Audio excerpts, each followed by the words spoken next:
May Allah bless you with happiness and good health.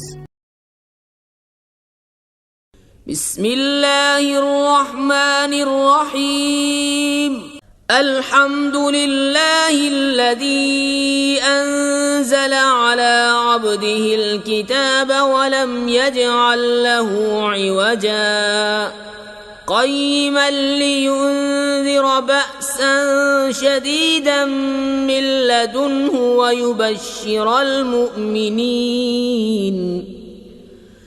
ويبشر المؤمنين الذين يعملون الصالحات أن لهم أجرا حسنا ماكثين فيه أبدا وينذر الذين قالوا اتخذ الله ولدا ما لهم به من علم ولا لآبائهم كبرت كلمة تخرج من أفواههم إن يقولون إلا كذبا فلعلك باخع نفسك على آثارهم إن لم يؤمنوا بهذا الحديث أسفا إنا جعلنا ما على الأرض زينة لها لنبلوهم أيهم أحسن عملا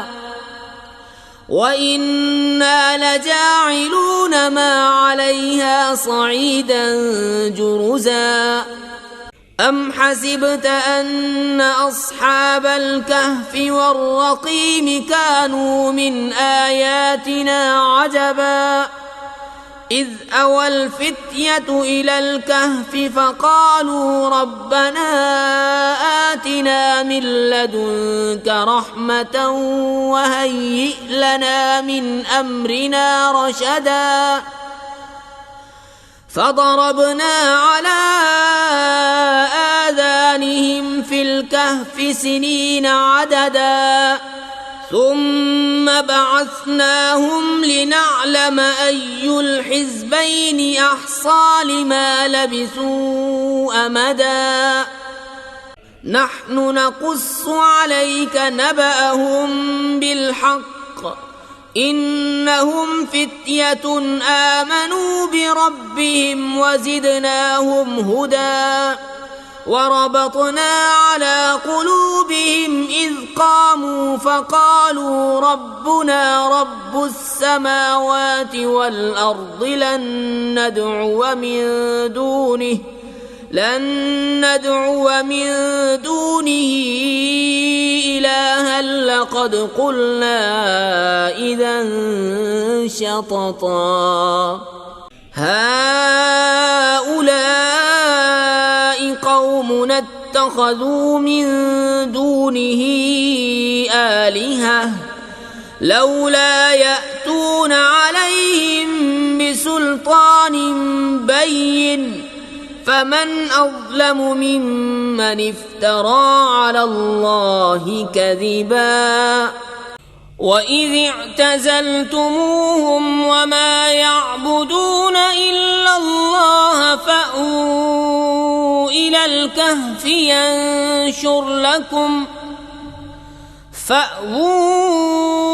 الكهف ينشر لكم ربكم من رحمته ويهيئ لكم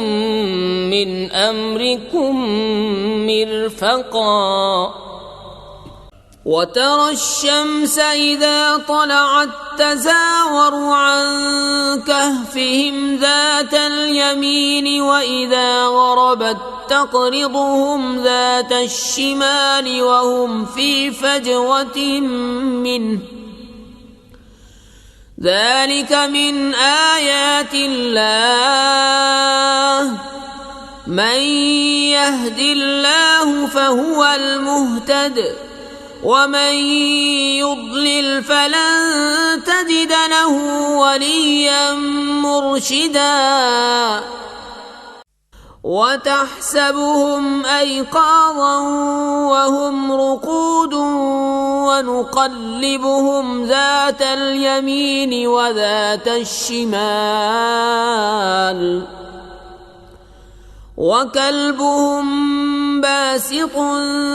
ذراعيه بالوصيد لو اطلعت عليهم لوليت منهم فرارا ولملئت منهم رعبا وكذلك بعثناهم ليتساءلوا بينهم قال قائل منهم كم لبثتم قالوا لبثنا يوما أو بعض يوم قالوا ربكم أعلم بما لبثتم فابعثوا أحدكم بورقكم هذه إلى المدينة فلينظر أيها أزكى طعاما فليأتكم برزق منه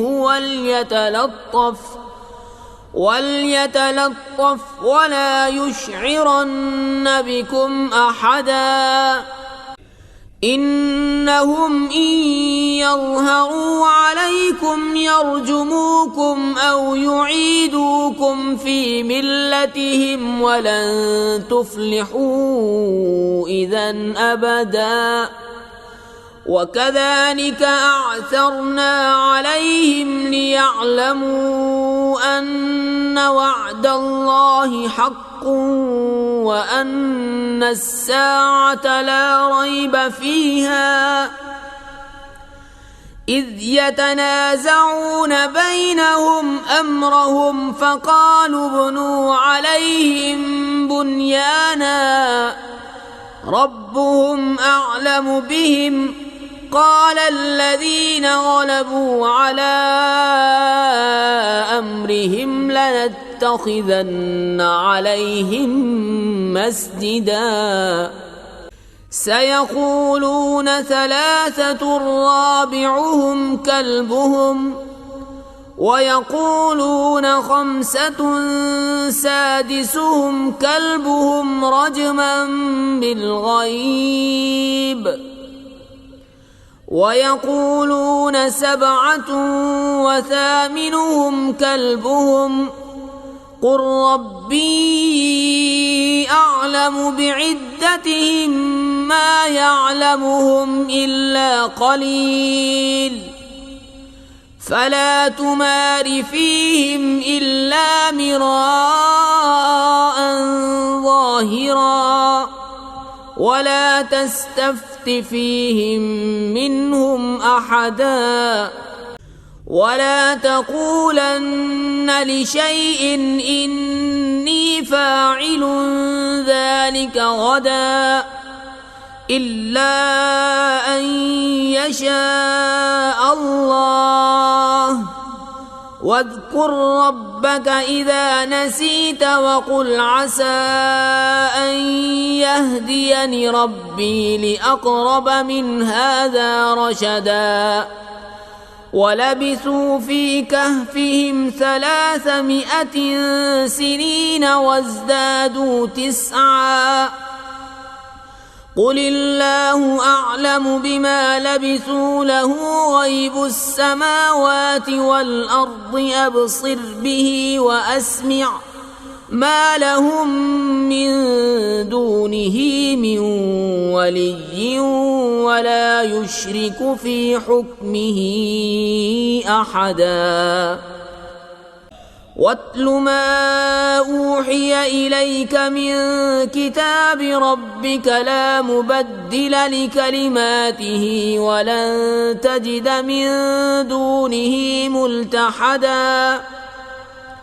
واصبر نفسك مع الذين يدعون ربهم بالغداة والعشي يريدون وجهه ولا تعد عيناك عنهم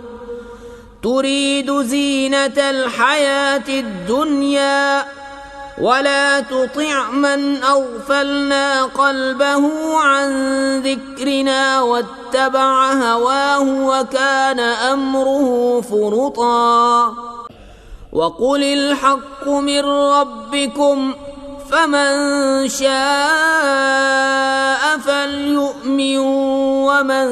شاء فليكفر إنا أعتدنا للظالمين نارا أحاط بهم سرادقها وإن يستغيثوا يغاثوا بماء كالمهل يشوي الوجوه بئس الشراب وساءت مرتفقا إن الذين آمنوا وعملوا الصالحات إنا لا نضيع أجر من أحسن عملا أولئك لهم جنات عدن تجري من تحتهم الأنهار يحلون فيها من أساور من ذهب ويلبسون ثيابا خضرا من سندس واستبرق متكئين فيها على الأرائك نعم الثواب وحسنت مرتفقا واضرب لهم مثل الرجلين جعلنا لأحدهما جنتين من أعناب وحففناهما بنخل وجعلنا بينهما زرعا كلتا الجنتين آتت أكلها ولم تظلم منه شيئا وفجرنا خلالهما نهرا وكان له ثمر فقال لصاحبه وهو يحاوره أنا أكثر منك مالا وأعز نفرا ودخل جنته وهو ظالم لنفسه قال ما أظن أن تبيد هذه أبدا وما أظن الساعة قائمة ولئن رددت إلى ربي لأجدن خيرا منها منقلبا قال له صاحبه وهو يحاوره أكفرت بالذي خلقك من تراب ثم من نطفة ثم سواك رجلا لكن هو الله ربي ولا أشرك بربي أحدا ولولا إذ دخلت جنتك قلت ما شاء الله لا قوة إلا بالله إن ترني أنا أقل منك مالا وولدا فعسى ربي أن يؤتيني خيرا من جنتك ويرسل عليها حسبانا من السماء فتصبح صعيدا زلقا أو يصبح ماؤها غورا فلن تستطيع له طلبا وأحيط بثمره فأصبح يقلب كفيه على ما أنفق فيها وهي خاوية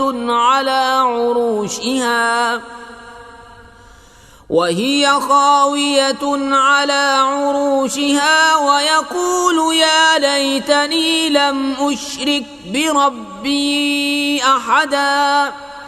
ولم تكن له فئة ينصرونه من دون الله وما كان منتصرا هنالك الولاية لله الحق هو خير ثوابا وخير عقبا واضرب لهم مثل الحياة الدنيا كماء أنزلناه من السماء فاختلط به نبات الأرض فأصبح هشيما تذروه الرياح وكان الله على كل شيء مقتدرا المال والبنون زينة الحياة الدنيا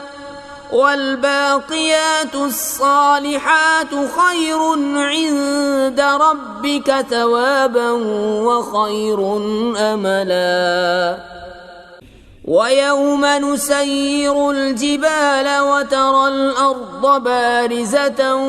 وحشرناهم فلم نغادر منهم أحدا وعرضوا على ربك صفا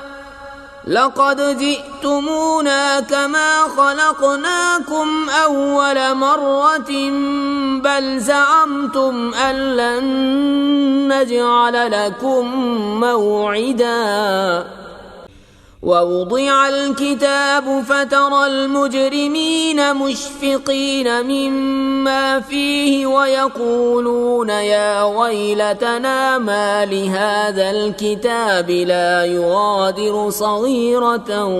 ولا كبيرة إلا أحصاها ووجدوا ما عملوا حاضرا ولا يظلم ربك أحدا وإذ قلنا للملائكة اسجدوا لآدم فسجدوا إلا إبليس كان من الجن ففسق عن أمر ربه أفتتخذونه وذريته أولياء من دوني وهم لكم عدو بئس للظالمين بدلا ما أشهدتهم خلق السماوات والأرض ولا خلق أنفسهم وما كنت متخذ المضلين عضدا ويوم يقول نادوا شركائي الذين زعمتم فدعوهم فلم يستجيبوا لهم وجعلنا بينهم موبقا ورأى المجرمون النار فظنوا أنهم مواقعوها ولم يجدوا عنها مصرفا ولقد صرفنا في هذا القرآن للناس من كل مثل وكان الإنسان أكثر شيء جدلا وما منع الناس أن يؤمنوا إذ جاءهم الهدى ويستغفروا ربهم إلا أن تأتيهم سنة الأولين أو يأتيهم العذاب قبلا وما نرسل المرسلين إلا مبشرين ومنذرين ويجادل الذين كفروا بالباطل ليدحضوا به الحق واتخذوا آياتي وما أنذروا هزوا ومن أظلم ممن ذكر بآيات ربه فأعرض عنها ونسي ما قدمت يداه إنا جعلنا على قلوبهم أكنة أن يفقهوه وفي آذانهم وقرا وإن تدعوهم إلى الهدى فلن يهتدوا إذا أبدا الغفور ذو الرحمة لو يؤاخذهم بما كسبوا لعجل لهم العذاب بل لهم موعد لن يجدوا من دونه موئلا وتلك القرى أهلكناهم لما ظلموا وجعلنا لمهلكهم موعدا وإذ قال موسى لفتاه لا أبرح حتى أبلغ مجمع البحرين أو أمضي حقبا فلما بلغا مجمع بينهما نسيا حوتهما فاتخذ سبيله في البحر سربا فلما جاوزا قال لفتاه آتنا غداءنا لقد لقينا من سفرنا هذا نصبا قال أرأيت إذ أوينا إلى الصخرة فإني نسيت الحوت وما أنسانيه إلا الشيطان أن أذكره واتخذ سبيله في البحر عجبا قال ذلك ما كنا نبغي فارتدا على آثارهما قصصا فوجدا عبدا من عبادنا آتيناه رحمة من عندنا وعلمناه من لدنا علما قال له موسى هل أتبعك على أن تعلمني مما علمت رشدا قال إنك لن تستطيع معي صبرا وكيف تصبر على ما لم تحط به خبرا قال ستجدني إن شاء الله صابرا ولا أعصي لك أمرا قال فإن اتبعتني فلا تسألني عن شيء حتى أحدث لك منه ذكرا فانطلقا حتى إذا ركبا في السفينة خرقها قال أخرقتها لتغرق أهلها لقد جئت شيئا إمرا قال ألم أقل إنك لن تستطيع معي صبرا قال لا تؤاخذني بما نسيت ولا ترهقني من أمري عسرا فانطلقا حتى إذا لقيا غلاما فقتله قال أقتلت نفسا زكية بغير نفس لقد جئت شيئا نكرا فانطلقا حتى إذا أتيا أهل قرية استطعما أهلها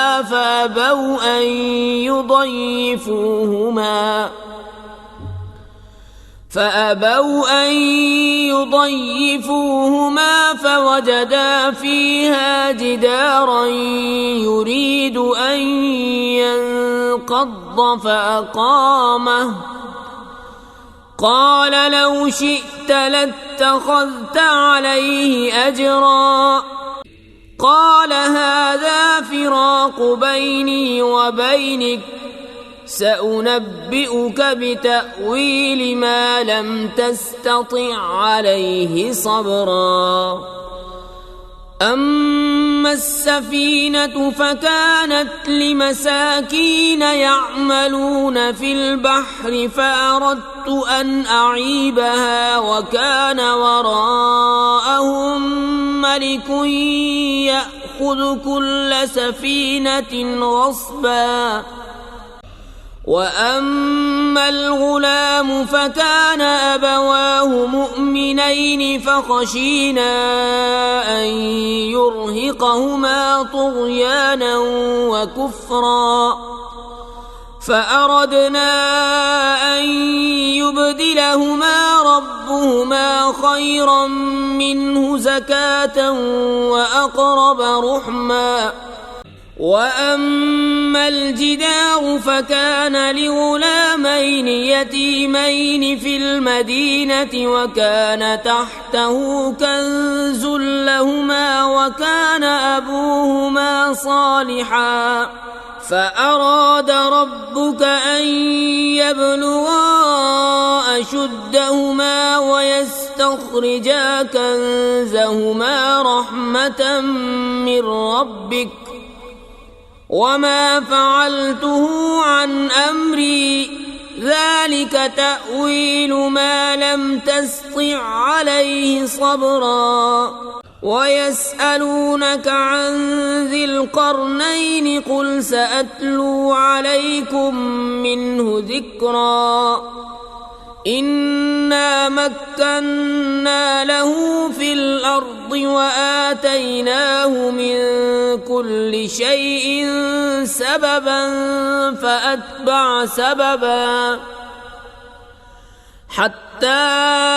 إذا بلغ مغرب الشمس وجدها تغرب في عين حمئة ووجد عندها قوما قلنا يا ذا القرنين إما أن تعذب وإما أن تتخذ فيهم حسنا. قال أما من ظلم فسوف نعذبه ثم يرد إلى ربه فيعذبه عذابا نكرا. وأما من آمن وعمل صالحا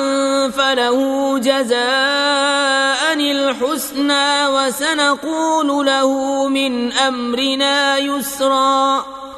ثم أتبع سببا حتى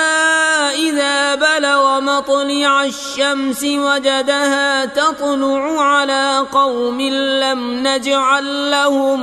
من دونها سترا. كذلك وقد أحطنا بما لديه خبرا. ثم أتبع سببا حتى إذا بلغ بين السدين وجد من دونهما قوما لا يكادون يفقهون قولا. قالوا يا ذا القرنين إن يأجوج ومأجوج مفسدون في الأرض فهل نجعل لك خرجا على أن تجعل بيننا وبينهم سدا.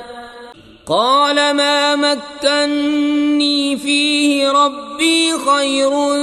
فأعينوني بقوة أجعل بينكم وبينهم ردما. آتوني زبر الحديد حتى إذا ساوى بين الصدفين قال انفخوا حتى إذا جعله نارا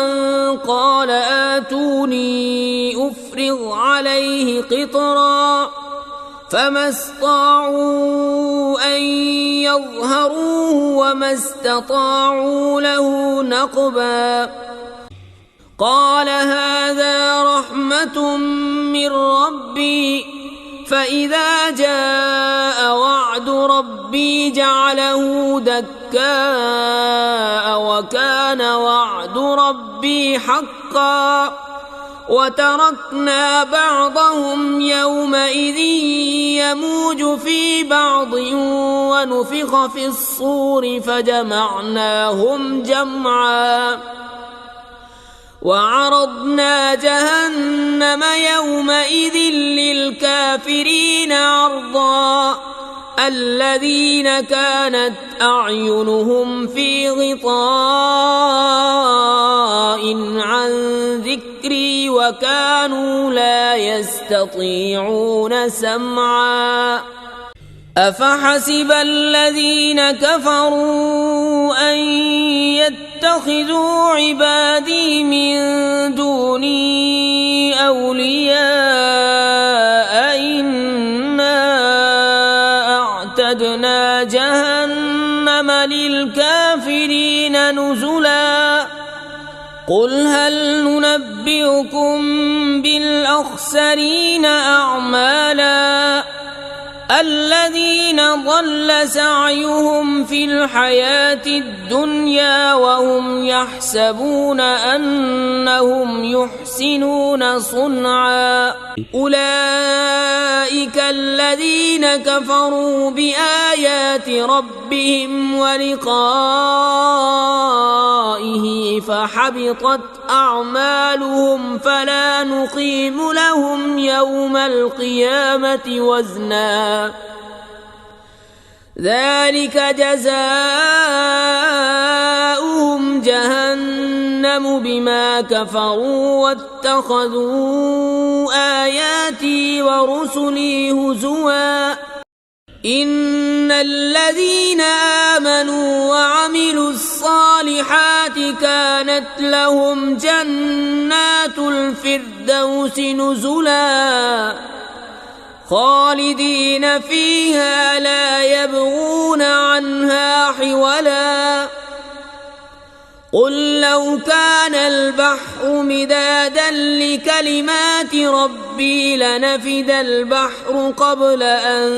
تنفد كلمات ربي ولو جئنا بمثله مددا قل إنما أنا بشر مثلكم يوحى إلي أنما إلهكم إله واحد فمن كان يرجو لقاء ربه فليعمل عملا صالحا ولا يشرك بعبادة ربه أحدا.